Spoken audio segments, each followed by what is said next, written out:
할렐루야. 오늘도 주 안에서 함께 우리 사랑하는 성도님과 함께 주의 말씀을 읽고 묵상하는 참으로 영광스러운 또 기쁨과 감사의 시간을 함께 하도록 하겠습니다.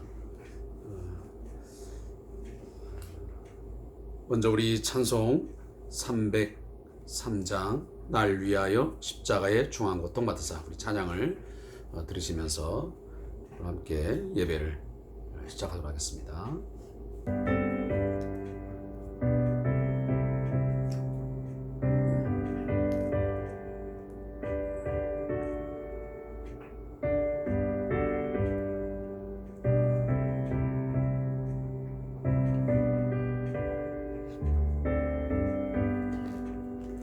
날 위하여 십자가에 중한고통 받으사 대신 죽은 주 예수의 사랑하신 은혜여, 보배 피를 흘려 영영 죽을 죄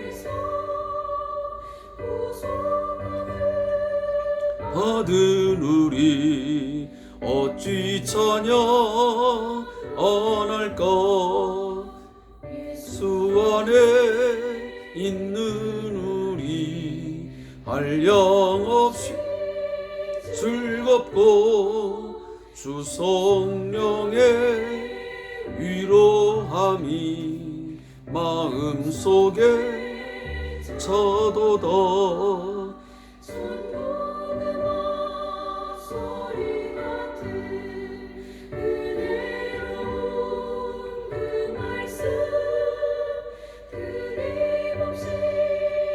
듣는 우리 어찌 찬양 안 할까.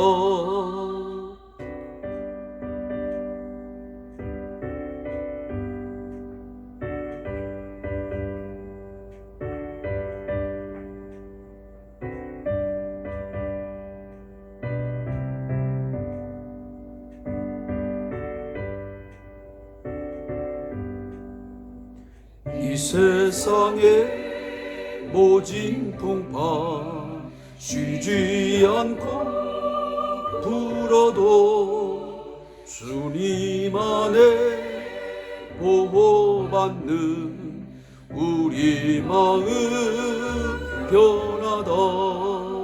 늘 깨서 기도하고 저 천국을 바라며 주님만을 기다리니 어찌 찬양 안 할까.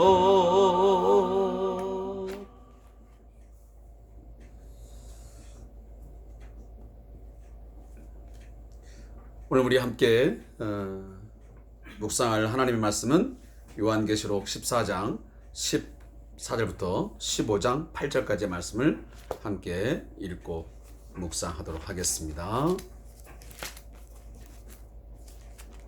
요한계시록 14장 14절부터 15장 8절까지의 말씀을 함께 읽겠습니다.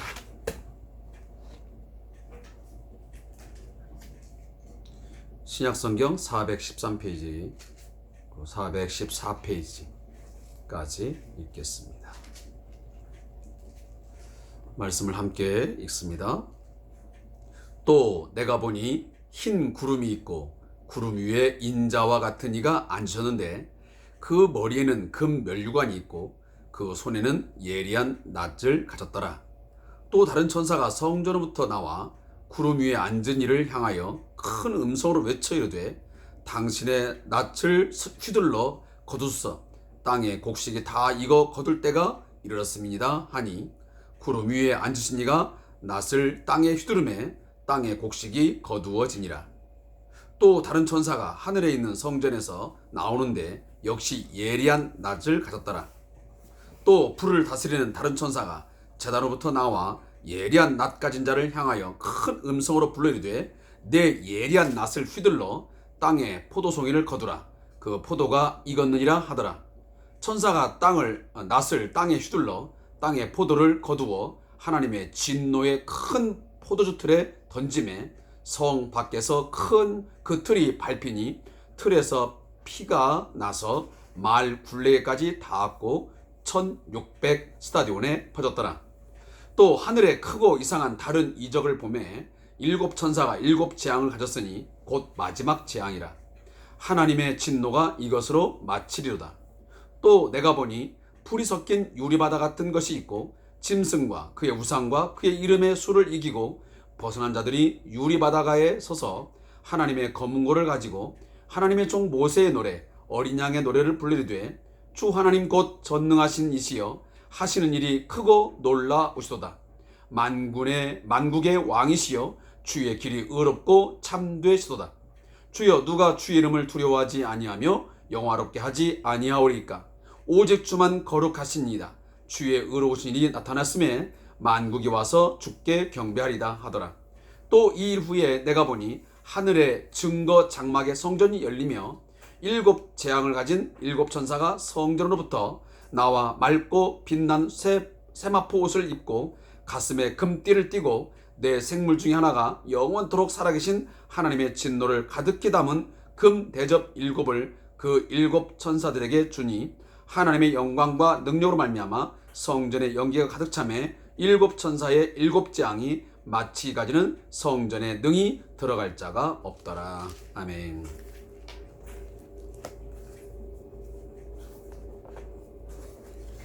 오늘 함께 읽은 본문을 두 부분으로 나누겠습니다. 14장 14절부터 마지막 20절까지의 말씀은 마지막 추수의 환상입니다. 이 부분에 대한 요약은 영광스러운 예수님께서 금 면류관을 쓰고 예리한 낫을 가지고 다 익어 거둘 때가 된 땅의 곡식을 추수하시는 그런 모습이 나타납니다. 또 다른 천사도 예리한 낫으로 땅의 포도송이들을 거두게 됩니다. 이 천사가 낫을 휘둘러 포도를 거두어 하나님의 진노의 큰 포도주 틀에 던지자 그 틀에서 피가 말 굴레까지 닿고 1600 스타디온까지 퍼지게 되는 것이 오늘 함께 읽은 14장 14절부터 20절까지의 말씀의 대략적인 내용입니다. 제가 잠깐 앞전에 있는 내용들을 다시 한번 요약을 하고 오늘 본문을 좀 들어가려고 합니다. 우리가 그동안 7인 그다음에 7 나팔을 함께 우리가 묵상을 했습니다. 특히 이것은 모두가 다 하나님의 이 진노의 그러한 하나의 상징적인 심판을 이야기하는 것들인데, 특히 이 7 나팔과 이제 마지막 그 재앙 나팔이라고 그 재앙이라고 하는 7 대접 사이에 바로 12장부터 14장까지 내용이 들어 있습니다. 특히 12장에서는 여인과 붉은 용이 등장을 했었습니다. 그리고 13장에서는 이 붉은 용이 부리는 바다에서 올라온 짐승과 땅에서 올라온 짐승이 등장했던 것을 우리는 이미 보았습니다. 이것은 어떻게 보면 마귀 사단의 어떤 삼두 체제를 말하기도 합니다. 그래서 붉은 용, 이것은 바로 사단이를 상징적으로 말해주고 있고요. 그리고 그 뒤에 나오는 바다 짐승은 제가 이미 말씀을 드렸지만 당시로 말하면 로마 제국을 상징할 수도 있고, 좀 더 확대 해석을 하면 이 적 그리스도적인 어떤 세력을, 어떤 큰 세력을 의미하기도 합니다. 왜냐하면 바다는 이 당시의 세상을 상징하기 때문에 그 세상의 어떤 거기서 큰 통치력을 가지고 거대한 막강한 힘을 가지고 등장하는 한 짐승을 말하기 때문에 바로 그렇게 우리가 이야기를 하는 것입니다. 또 하나는 땅에서 올라온 짐승입니다. 자, 여기 땅에서 올라온 짐승은 바로 거짓 선지자를 상징한다고 제가 말씀을 드렸습니다. 그래서 이 사단 그리고 이런 로마 제국과 같은 막강한 힘을 갖고 있는 어떤 거대한 어떤 힘, 그것이 분명히 지금도 존재하고 있고요. 또 하나는 이 거짓 가르침을 가지고 교회와 성도들을 유혹하고 미혹하여 넘어지게 하는 그러한 거짓 선자의 그룹들이 있다고 하는 건 사실입니다. 바로 이러한 이 삼각편대와 같은 이 삼두체제가 끊임없이 이 여인들을, 다시 말하면 교회를 공격해 왔고 지금도 여전히 공격을 하고 있습니다. 그래서 이 마귀는, 사단은 세상 권력과 어떤 사상을, 어떤 문화를 이용해서 사람들로 하여금 사단이를 결국은 숭배하고 이 사단이를 따르도록 그렇게 계속 미혹하는 것입니다. 지금도 여전히 마귀는 이 21세기에도 다양한 루트를 통해서 또 다양한 방법들을 사용해서 우리가 가장 약한 부분, 우리 인간들이 가장 강렬하게 요구하는 그런 것들을 믿기로 해서 그 사단이가, 마귀가 그것을 줄 것처럼, 그것을 그 어떤 인간들이 욕망하고 또 탐욕하는 것을 주는 어떤 통로인 것처럼 계속 어떤 매력적으로 우리에게 미끼를 던져주는 것입니다. 그러면 교회는, 또 성도들은 그것들을 결국은 탐하게 되고, 그것이 보암직스럽고 먹음직스럽고, 그것이 내 삶을, 또 우리 공동체에게 가장 안정되고 뭔가 번영된 행복한 삶을 줄 것처럼 보여지기 때문에 우리는 그것을 따먹는 것입니다. 결국은 그것 때문에 많은 교회와 성도들이 죄를 범하게 되고, 결국은 하나님과의 관계에서 멀어지게 되고, 결국은 죄의 종노릇하는 삶을 살게 되는 것입니다. 자, 그러한 것들이 바로 13장 부분부터 등장하는데, 이 바다 짐승과 이 땅의 짐승을 바로 13장에서 이제 묘사를 했던 거죠. 그러나 14장에 들어오자마자 바로 14만 4천 명의 그 사람들이 등장을 합니다. 그 14만 4천 명은 수학적인 그런 제한된 숫자를 의미하는 게 아니고, 이건 상징적 수라고 제가 말씀을 드렸습니다. 그래서 12 곱하기 1000, 그래서 14만 4천. 어찌 보면 12지파에게 속한 그 12,000명이 그 수를 합한 내용과 똑같습니다. 그렇게 본다면 결국은 하나님께로부터 구원함을 받은 그 셀 수 없는 큰 물이라고 하는 것을 우리가 단순히 생각할 수가 있는 것입니다. 그래서 제가 이미 14장 내에서 그 본문을 제가 해석한 것을 이미 말씀을 드렸습니다.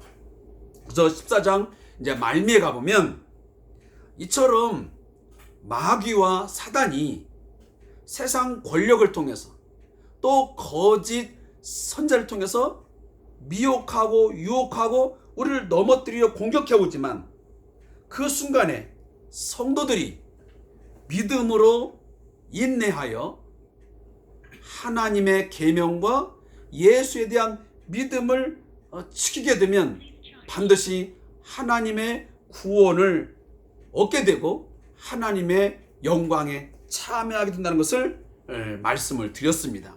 그래서 어떻게 보면 사도 요한을 통해서 당시에 로마 제국과 황제로 하여금 극도의 어떤 박해 속에서 지금 고통당하며 신음하며 어떤 믿음이 흔들려가고 있는 그 성들에게 이 요한계시록 12장, 13장, 14장 이 내용들은 큰 위로가 되었던 것이고 격려가 되고 소망이 되었던 것입니다.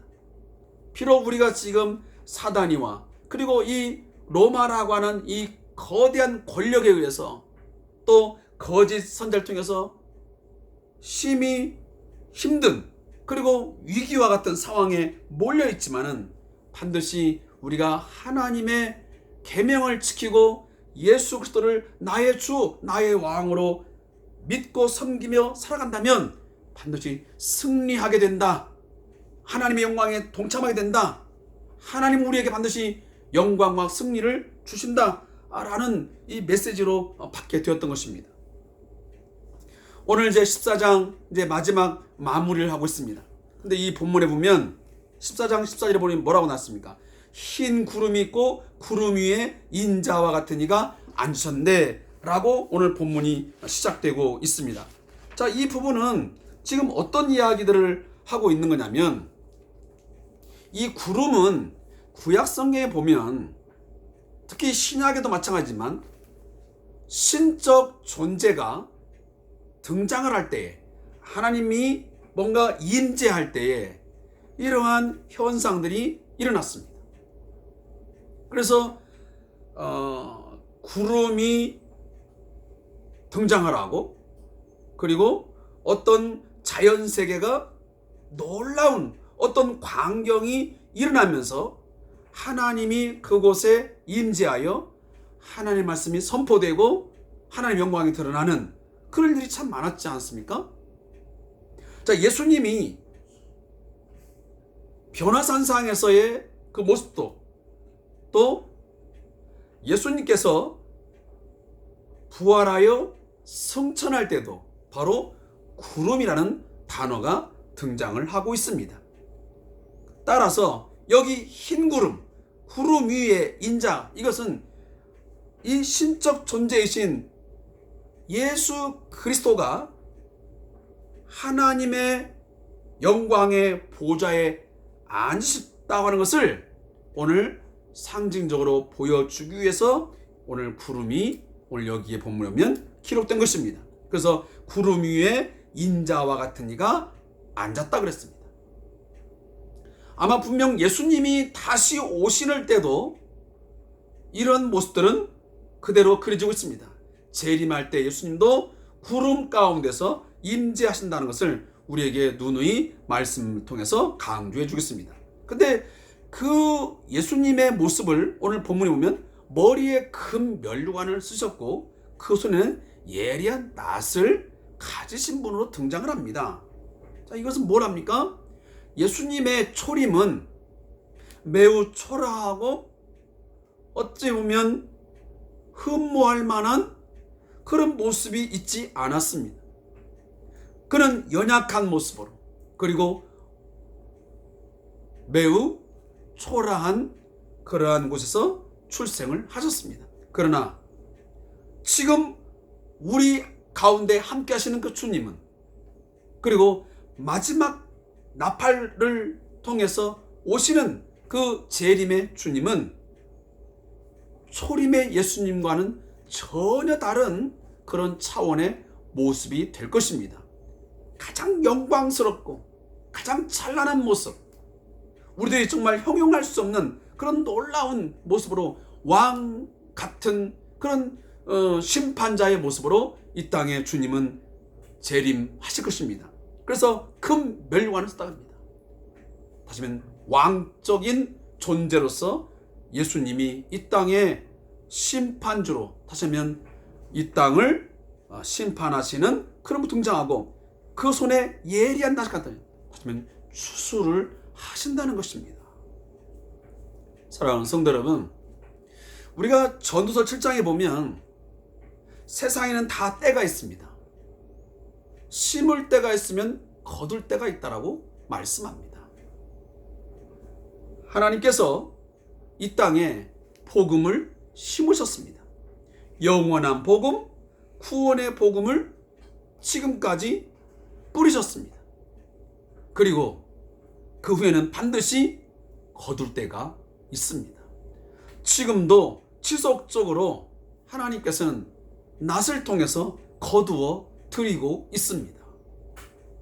그래서 오늘 15절에 뭐라 합니까? 땅의 곡식이 다 익어 거둘 때가 이르렀으니 낫을 휘둘러 거두소서 그랬습니다.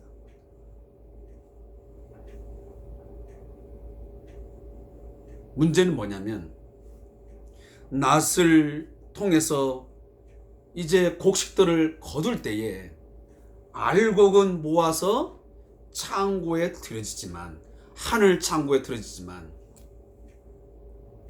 가라지는 결국 다 베어져서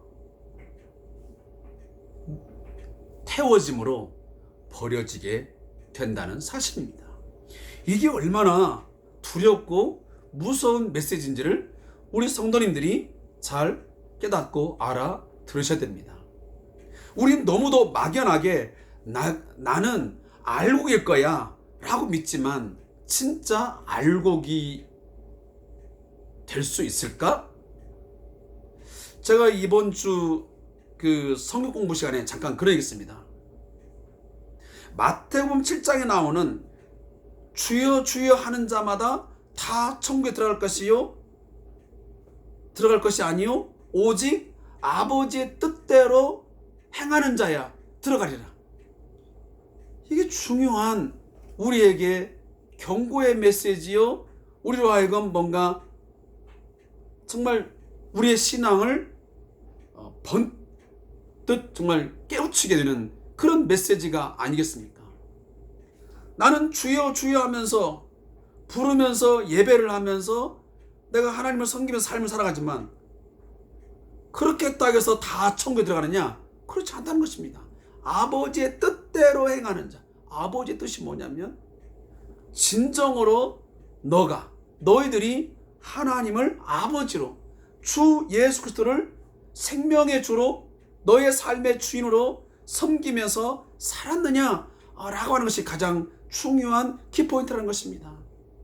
사실 그런 부분에서 많은 사람들이, 제가 볼 때는 그 기준에서 탈락될 사람들이 많이 있다는 사실입니다. 내가 알곡이기 때문에 당연히 그 낫을 휘둘러서 거둘 때에 창고에 들을 것 같지만, 실상은 그때 가서 가라지가 되어 결국은 밖에 버리워서 태워져서 없어질 그러한 존재가 있다는 것을 오늘 본문은 우리에게 말씀하고 있는 것입니다. 그리고 17절 이하에 보면 오늘 다른 천사가 나오는데 거기에 예리한 낫을 또 휘둘러서 땅에 포도송이를 거두는 장면이 나옵니다. 자, 이건 뭐냐면 이것은 20절에 보니까 성 밖에서 그 틀이 밟히겠습니다. 성 밖은 예루살렘 성 밖을 말합니다. 이것은 바로 불신 세계를 의미하는 것입니다. 불신자들은 오늘 본문에 있는 것처럼 그들도 낫을, 예리한 무딘 낫이 아닙니다. 아주 예리한 낫을 해서 한번 치면 착착 다 베어집니다. 그리고 그 포도송이를 거두어 가지고 어떻게 하냐면 포도주 틀에다가 던져 넣어서 밟아버립니다. 우리 지금도 중동지에 가면 포도를 이렇게 거두어서 그 액을 짜낼 때에 포도주 큰 틀에다가 포도 송이들을 집어넣어 가지고 사람들이 이렇게 밟아서 이렇게 즙을 거둬냅니다. 바로 그 어떤 영상들을 오늘 본문에서 나와서 보면 틀에서 피가 나서 그렇습니다. 결국은 지금 포도주를 받게 되면 그 포도즙이 나오는 것을 여기는 지금 피가 나온다고 말합니다.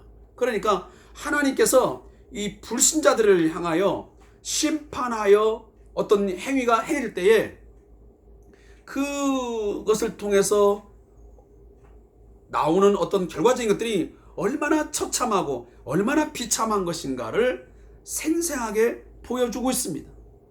그래서 여기 보면 20절에 1600 스타디온이라고 하는 말이 납니다. 여기 1600 스타디온은 지금 무엇을 우리에게 의미해 주냐면, 오늘 여기 저자도 나왔지만 약 307km로서 모든 세상을 의미하는 4의 제곱의 완전수 10의 제곱이 곱해져서 하나님의 심판이 세상 전역에 미치게 됨을 의미한다 라고 이렇게 지금 의미하고 있습니다. 자, 이것은 우리에게 지금 뭘 얘기냐면 이 한 스타디온은 약 200m가 됩니다. 약 200m. 그러니까 전체가 지금 1600 스타디온이 되는 것입니다. 그 히브리어의 고대 세계에 보면 숫자는 다 상징적 의미가 있습니다. 그 중에 이 4라고 하는 숫자는 무슨 숫자냐면 세상의 수입니다. 동서남북 온 세상을 이야기할 때 4라고 하는 숫자를 사용을 합니다. 그러니 4의 제곱, 그러니까 4 곱하기 4, 그리고 10의 제곱, 그러니까 100이 줍니다. 그러니까 어떤 세계적이고 철저하고도 완전한 하나님의 심판이 있게 된다는 것을 이 20절에서 말씀을 하고 있는 것입니다. 제가 이 이야기를 하면서 무슨 얘기하고 싶냐면요, 이 요한계시록은 앞전에 제가 말씀을 드렸지만 로마 제국이 지금 통치를 하며 소수의 크리스찬들이, 다시 말하면 초대교회 성들이 지금 신앙생활하는 가운데서 이 내용들이, 이 편지가 지금 전달되는 것입니다. 이것이 두루 회람되는 거예요. 회람. 그러니까 이 내용은 매우 로마 정부나 그 사람들에게는 이 내용이 비밀로 붙여져야 됩니다. 이것이 어떠한 진상이 그대로 드러나면 안 되는 것이죠. 그러니까 철저하게 다 상징적인 어떤 단어, 그런 수들을 다 이용을 해서 이 편지를 기록하여 성들에게 전달이 되었던 것입니다. 그래서 여기에 나오는 어떤 뭐 큰 용, 또 뭐 여인, 또 어떤 뭐 짐승들, 이런 하나하나들이 그 당시에 로마의 제국, 그 어떤 로마의 황제, 그리고 어떤 악한 세력들, 이런 것들을 다 표현하는 것이고, 그리고 거기에 나오는 무슨 뭐 한때, 두때, 반, 뭐 1260일, 이런 것들은 어떤 제한된 어떤 시간들, 이런 표현들이 다 나오고, 여기 보면 1600 스타디온 하면 그 당시에 이 성들은 이것은 온 세상 전역에 하나님의 심판이 미치는 것을 의미하는구나 하는 것을 다 그들은 이 해석을 통해서 알게 되었던 것입니다. 그러니까 여러분들이 좀 그런 부분은 이해하고 넘어가 줬으면 좋겠습니다. 특히나 오늘 14장 마지막 부분은 제가 다시 한번 말씀드리지만 마지막 심판이 예수 그리스도의 그 심판주로 말미암아 반드시 이 땅에 있다고 하는 것을 우리에게 말씀해 주고 있습니다. 제가 지난주 설교할 때도 말씀을 드렸습니다. 이번 주에 주님의 재림은 반드시 있습니다. 그 재림은 재림으로 끝나는 게 아니고 심판을 행할 그 재림이 되어서 끝까지 믿음을 갖고 산 자에게는 영광의 부활, 영생의 부활, 생명의 부활을 얻게 되겠지만, 불신자, 결국은 예수를 주로 고백하지 않냐고 끝까지 복음을 거부한 자에게는 심판의 부활로 나와서 결국은 불과 유황으로 말미암아 완전한 진노를, 결국은 그곳에서 끝을 맺게 됐다고 하는 것을 오늘 본문이 우리에게 말씀하고 있습니다. 사랑하는 성도 여러분, 어떠한 세상으로부터 또 이 악한 마귀와 사단으로부터 핍박이 오고 우리가 고통을 당한다 할지라도 현재 고난 속에서 끝까지 인내하게 된다면, 사랑하는 성도 여러분, 우리에게는 풍성한 구원의 은혜로 말미암아 하나님의 구원과 영광에 동참하게 될 줄로 믿습니다. 그리고 이제 15장 1절부터 8절까지는 대접 심판의 소개가 나오고 있습니다. 이제 앞으로는 16장부터 또 나가겠지만 7 대접의 심판 하나하나를 우리가 이제 함께 읽으면서 보게 될 것입니다. 여기 보면 15장 1절에 보니까 하늘에 크고 이상한 다른 이적을 보매 7 천사가 7정 하셨으니 곧 마지막 재앙이라 하나님의 진노가 이것으로 마치리로다 그랬습니다. 자, 여기 보면 이제 점점 7인, 7 나팔, 그리고 오늘 마지막 나오는 7 대접 심판. 점점 강도가 세집니다. 그래서 나팔 재앙까지는 3분의 1이 그 재앙 가운데, 하나님의 진노의 재앙 가운데서 죽임을 당하는 일이 있지만, 이제 앞으로 이 대접 재앙에서는 전체가 다 죽임을 당하는 그러한 아주 심각한 그 하나님의 재앙의 진노의 잔이 쏟아 부어질 것을 오늘 본문이 먼저 예고를 하고 있습니다. 그러나 이 7 대접 심판이 있기 전에 오늘 하나님께서는 이 2절부터 그리고 마지막 이제 그 5절, 4절까지 보면 하나님께로부터 구원함을 받아 그 구원을 경험한 자들은 어떻게 하나님을 노래하며 하나님을 찬양하게 되는가, 그것을 오늘 2절에 보여주겠습니다. 거기 유리바다 같은 것이 있고 짐승과 그의 우상과 그의 이름의 수를 이기고 벗어난 자들이 유리바다 가운데서 하나님의 검문고를 가지고 하나님의 종 모세의 노래, 어린 양의 노래를 불러 이르되 그랬습니다. 누가 구원의 노래를 부를 수 있는가? 누가 새 노래를 부를 수 있는가? 누가 진정 하나님 앞에 영광과 경배와 찬양을 부를 수 있게 되는가? 그것은 바로 짐승과 그의 우상과 그의 이름의 수를 이기고 벗어난 자들이 그 노래를 부를 수 있게 되는 것입니다. 지금도 마찬가지입니다. 하나님의 구원을 경험한 자, 예수 그리스도의 그 십자가의 죽으심과 부활을 통해서 나의 구원이 주어졌음을, 그리고 온 세상에게 그 구원의 복음이 주어졌음을 아는 자는 모세의 노래가 불려진 것처럼, 출애굽기 15장이면 모세 노래 나오거든요.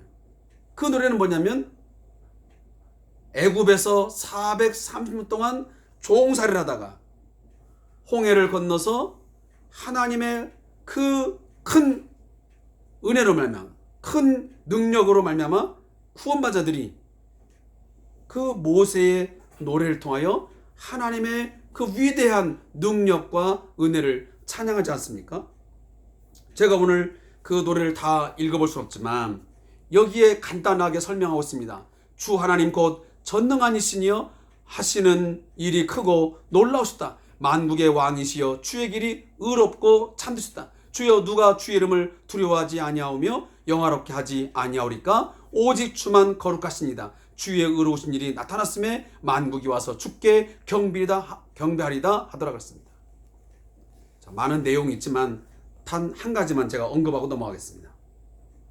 전능하신 하나님이시라는 겁니다.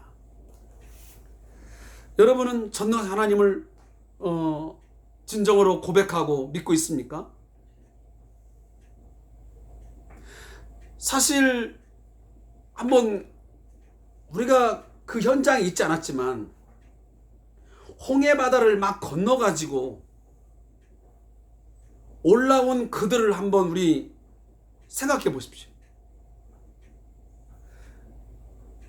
처음에 홍해 바다를 만났을 때에 그 이스라엘 백성들 정말 암담했습니다. 뒤에서는 애국 군대가 몰려오고 앞에는 홍해 바다가 막혀 있고 생명이 곧 끝날 것 같은 엄청난 위기에 놓였습니다.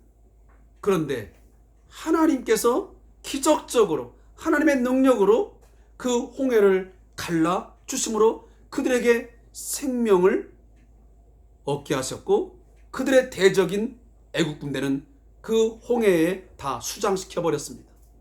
자, 그것을 경험하고 나온 이 이스라엘 백성들, 어떻게 하나님을 전능하신 하나님이라고 고백하지 않을 수 있겠습니까? 그가 하신 일이 얼마나 크고 놀라우신 일인가, 그렇게 고백할 수밖에 없을 거예요. 오늘도 하나님은 우리 성도들을 그러한 삶의 어떤 상황으로 내몰 때가 있습니다. 정말 이렇게 할 수도 없고 저렇게 할 수도 없는 막다른 골목길, 정말 진퇴양난의 그런 상황을 만나는 그런 경우의 수에 우리를 내몰 수도 있습니다. 그러나 그때 그 위기가, 가장 큰 환난이 오히려 하나님의 크고 놀라우신 그 능력과 은혜를 경험할 수 있는 그런 절호의 기회가 될 수 있다는 사실입니다. 어제도 어느 당 대선을 치른 그 마지막 이제 선출된 분이 그런 이야기를 하더라고요. 위기는 곧 기회라고. 그 이야기는 우리가 너무나 많이 들어왔습니다. 신앙도 마찬가지입니다. 우리가 위기라고 생각할 때 하나님의 능력을 가장 크게 경험할 수 있는 좋은 기회가 되는 것입니다. 오늘 이스라엘 백성들이 바로 그랬던 것입니다. 이 메시지는 당시에 초대교회 성들에게 엄청난 위로와 소망이 되었을 것입니다. 과거 출애굽의 그 백성들이 그 고통 속에서, 그 위기 속에서, 그 환난 속에서 구원함을 얻어 하나님의 능력으로 구원함을 얻어 찬양했던 것처럼 우리도 곧 이 로마 제국의 또 황제의 혹독한 이 박해와 핍박 속에서, 이 위기 속에서 하나님은 반드시 전능하신 하나님이시기 때문에 그는 크고 놀라우신 일들을 행하시는 그런 분위기에 우리를 구원해 주실 것이다. 그리함으로 우리로 하여금 마침내 구원의 노래, 어린 양의 노래를 부르게 하실 것이다. 그래서 오직 주만 거룩하시니다, 주의 의로우신 일이 나타나셨습니다라고 찬양할 거라고 오늘 말씀을 하고 있는 것입니다. 사랑하는 성도 여러분, 오늘도 이 말씀을 여러분 마음에 잘 새기시고, 혹이라도 여러분이 위기가 있고 또 장차 앞으로 그러한 큰 환난을 만나는 할지라도 낙심하거나 절망하거나 또 믿음에서 돌아서지 말고 오히려 그 위기 속에서 모세의 노래를 불렀던 이스라엘 백성들, 그리고 어린 양을 향하여 찬양과 경배를 올리는 그 24 장로들과 흰옷을 입은 자들, 그리고 14만 4천 명의 그 성들이 불렀던 그 찬양을 부를 수 있는 절호의 기회라고 한번 여러분 생각해 보십시오. 그리고 그러한 은혜를 입었을 때 나도 거룩하신 하나님, 전능하신 하나님, 크고 놀라우신 일을 행하신 그 하나님을 우리가 마음껏 찬양할 수 있기를 주의 이름으로 축복합니다. 마지막 저자의 묵상을 읽고 말씀을 맺겠습니다. 자, 본서에서는 구약의 출애굽 사건을 배경으로 한 내용이 많이 나옵니다. 출애굽 사건은 하나님이 어떻게 하나님의 백성을 구원하신지를 보여주는 대표적인 구원의 모형이기 때문입니다. 애굽은 하나님 백성이 노예처럼 억압받는 세상의 모형이며, 애굽왕 바로는 세상에서 왕노릇하며 하나님의 백성을 핍박하는 마귀의 모형입니다. 유월절 사건은 하나님 백성이 어린 양 예수의 피로 마귀에게서 벗어나게 됨을 보여줍니다. 홍해가 갈라짐은 성도가 하나님의 강력한 능력으로 마귀의 영향력에서 자유를 얻게 됨을 의미합니다. 광야에서 40년을 보내며 출애굽한 첫 세대가 다 죽은 뒤에야 가나안에 들어가는 것은 성도가 광야 같은 인생을 지나며 노예 근성에 물든 옛사람이 죽임을 당하고 성령으로 새롭게 태어나 성장하는 과정에 대한 청사진입니다. 하나님은 출애굽한 이스라엘 백성의 역사를 통해 앞으로 예수님을 통해 구원받을 모든 성도들의 영적 여정을 생생하게 보여주고자 하신 것입니다. 아멘. 마지막 기도하고 마치겠습니다.